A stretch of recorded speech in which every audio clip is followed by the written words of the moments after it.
कुंभ पर बड़े फैसले के बाद जूना अखाड़ा के महामंडलेश्वर आचार्य स्वामी अवधेशानंद गिरि जी महाराज से हमने आपसे बस कुछ ही देर पहले इस संबंध में बातचीत की है। जूना अखाड़ा के महामंडलेश्वर स्वामी अवधेशानंद गिरि जी ने अब कुंभ प्रतीकात्मक करने की घोषणा कर दी है। प्रधानमंत्री नरेंद्र मोदी से बातचीत करने के बाद स्वामी जी स्वयं इस वक्त हमारे साथ उपस्थित हैं। बहुत धन्यवाद स्वामी जी, प्रणाम आपको और आज तक से चर्चा करने के लिए आपका धन्यवाद।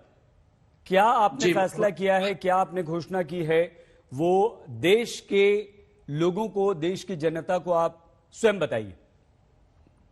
भारत की समस्त संतानें एक प्रकार से हमारे आराध्य ही हैं। हम भारत माता के उपासक हैं।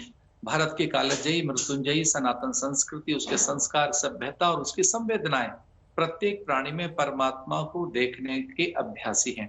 माननीय प्रधानमंत्री जी ने प्रातःकाल मुझसे फोन पे चर्चा की। आदरणीय गृह मंत्री अमित शाह जी से मेरी फोन पे चर्चा हुई।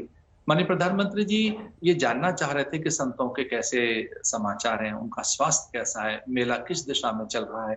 मैंने उन्हें अवगत कराया कि हमारे 3 स्नान सकुशल संपन्न हो गए हैं। शिवरात्रि का, सोमवती अमावस्या का, वैशाखी का। मात्र एक स्नान रहता है जिसमें प्राय सन्यासी प्रतीकात्मक रूप से जाते हैं, लेकिन कोरोना महामारी के कारण बड़ी आशंकाएं, असमंजस की स्थिति अथवा लोगों में किंचित भय और इस प्रकार की भी आशंका कि कोरोना का प्रभाव अथवा उसका प्रहार कहीं प्रचंड तो नहीं होगा। इन सब बातों को ध्यान में रखते हुए माननीय प्रधानमंत्री जी, जो इस देश के एक सबल शासक हैं, कुशल प्रशासक हैं और एक समर्पित उपासक भी हैं, उनके आह्वान का ध्यान करते हुए हम लाखों नागा साधु सन्यासियों ने और विशेषकर लगभग 70-80% सन्यासी हमारे साथ हैं। उन सब सन्यासियों ने मिलकर, सब महापुरुषों ने मिलकर, विशेषकर श्री पंचदशनाम जूना अखाड़ा के सब विशिष्ट पदाधिकारियों ने मिलकर निर्णय लिया कि जिन देवताओं का हमने आह्वान किया था उनका विसर्जन करना चाहिए।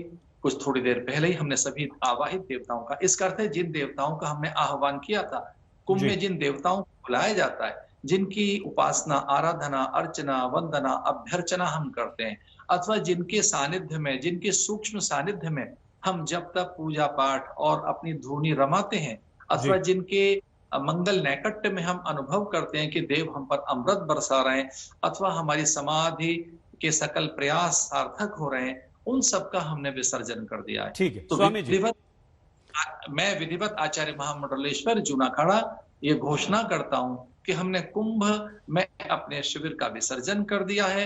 अब हमारे सभी देवगण एक प्रकार से विसर्जित हैं। ठीक और ये हमने तो क्या स्वामी जी हम इसे कुंभ का समापन समझें?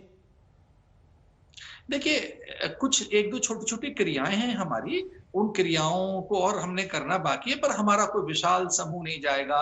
हमको लाखों की संख्या में गंगा के तट पर नहीं जाएंगे। अब कोई लाखों की संख्या में कोई हमारे समूह नहीं चलेंगे। इसे विसर्जन का अर्थ समापन ही होता है, पर समापन करते कुछ छोटी मोटी 2-4 और हमारी क्रियाएं हैं, तो वो 2-4 साधुओं के बीच में हो जाएंगी, पर विधिवत हमारा विसर्जन हो गया है। और मैं एक और निवेदन करना चाहता हूं कि हमारे भारत के सभी सन्यासियों का, चूंकि मैं आचार्य सभा का भी अध्यक्ष हूं, तो पूरे देश भर से मुझे शुभकामनाएं प्राप्त हो रही हैं, बधाई संदेश मिल रहे हैं और माननीय प्रधानमंत्री जी के आह्वान पर हम सब खड़े हो गए। मैं एक और बात कहना चाहता हूं कि जो 1-2 और छोटे से ग्रुप हैं या आदरणीय बैरागियों का समूह है, वो भी प्रतीकात्मक रूप से स्नान करने जाएंगे। तो अब ऐसा कहा जाना, आचार्य जी, ये प्रतीकात्मक रूप से स्नान कैसे होगा, इसको थोड़ा विस्तार पूर्वक अगर आप बता दें तो सभी के लिए आसानी हो जाएगी। हमारे तो अब हम तो सब जो लाखों लोग हैं वो तो हम जाएंगे नहीं, कुछ थोड़े से लोग रह गए, वो कुछ प्रतीक थे, कुछ सीमित सी संख्या में जिनका एक कोई सारोकार रहता है वो पूरा कर लेंगे। तो जो एक बड़ा समूह, एक विराट समुदाय, एक अंतहीन कोई एक जो प्रजा दिखाई दे रही थी, वो नरमुंडों का जो एक सैलाब दिखाई दे रहा था, वो अब गंगा के तट पर नहीं जाएगा।